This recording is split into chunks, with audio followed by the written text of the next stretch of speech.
आप सभी को क्रांतिकारी जय भीम। आप कहाँ से आए, अपना इंट्रोडक्शन बताएं और यहाँ पर जो ये प्रोटेस्ट है इसमें आप जो भूमिका निभा रहे हैं तो उसके बारे में भी आप बताइए।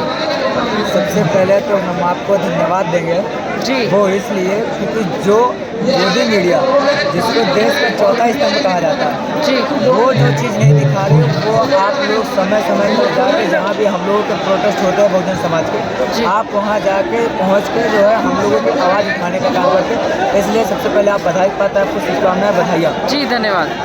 मैं अब आते हूँ मुद्दे पर।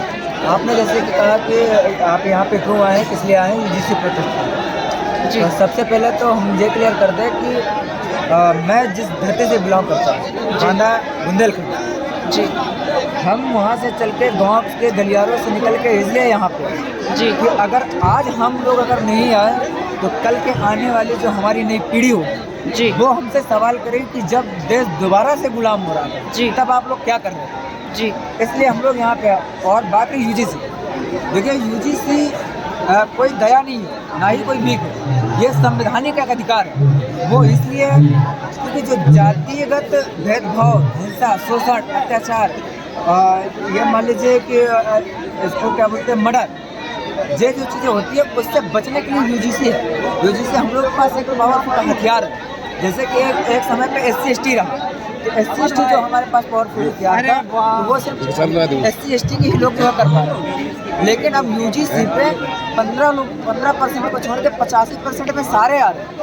बैकवर्ड माइनॉरिटी उनके साथ जो भी अधिकार हो रहा है, वो मतलब जातिगत भेदभाव हो रहा है, तो उनके लिए भी एक पावरफुल हथियार, क्योंकि जाति के नाम पर, धर्म के नाम पर, मजहब के नाम पर जो मार दिया जाता है तो उससे बचने के लिए पावरफुल हथियार। और ये अगर ये यूजीसी आज से जस्ट 10 साल पहले आया होता तो हमारे बीच के जो बहुजन समाज के छात्र थे, जैसे रोहित बिमला पाल हैं, बहन पायल तड़वी हैं, और इस यूजीसी इसे लागू होना चाहिए कि उसके दो एक साथ पेश उदाहरण हैं। एक तो प्रोफेसर डॉक्टर रितु बहन जो दलित परिवार से बिलोंग करती, उनको यूनिवर्सिटी से बाहर किया गया, और दूसरा जो इस देश का बहुत बड़ा आइकन है प्रोफेसर डॉक्टर लक्ष्मण यादव, जिन्होंने इलाहाबाद यूनिवर्सिटी टॉप किया, और उनके प्रोफेसर ने कहा कि तुम लोग यहाँ पे आके क्या करोगे, तुम्हारा काम है गाय भैंस चराना।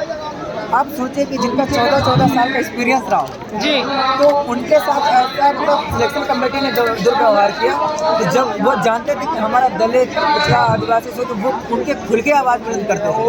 इसलिए उनको जातीय हिंसा के नाम पर उनको जो है सरकार वो दियो चार्ज करना। दूसरी बात सवर्ण समाज ने जो एक कहा था कि गधों को भी जो है घोड़े बनाओ, तुम्हारी नस्लें बर्बाद हो जाएगी लेकिन तुम कुछ नहीं उखाड़ पाओगे। लेकिन सरकार ने तो ये कानून लागू कर दिया था, तो सरकार कह रही है कि सुप्रीम कोर्ट ने इसको लागू नहीं होने दिया, तो उसके बारे में आप क्या कहेंगे?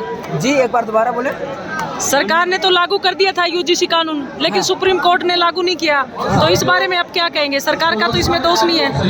देखिए सरकार का काम है कुछ चीज़ें ला के उलझा देना जिससे हमारा समाज बिखरा रहे, ये लोग उसी में कर रहे हैं।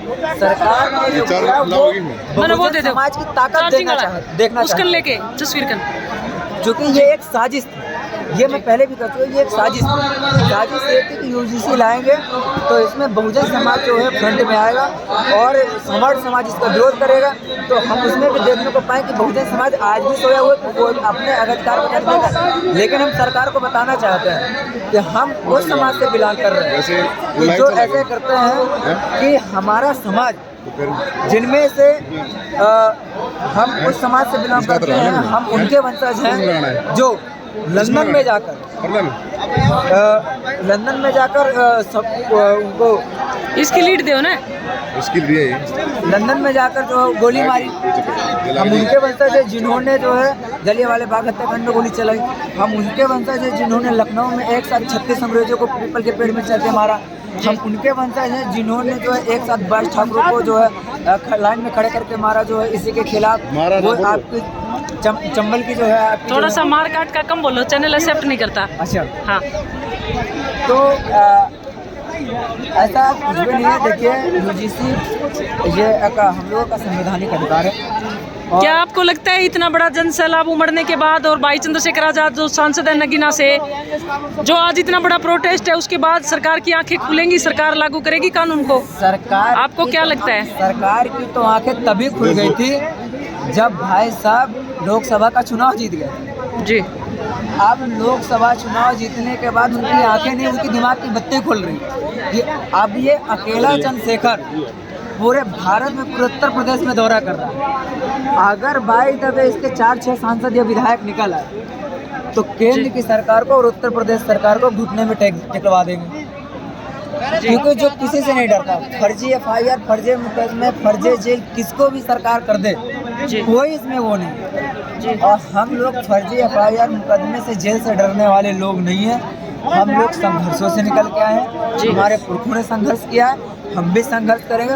और ये संघर्ष इसलिए करेंगे कि जो आने वाली हमारी पीढ़ी होगी, नई नस्ल होगी, तो वो ये हमको ना कह सके कि जब देश हमारा दोबारा उस पे था तो आप लोग क्या कर रहे हैं। इसलिए हम गांव गलियारों से निकल के यहाँ तक आ रहे हैं।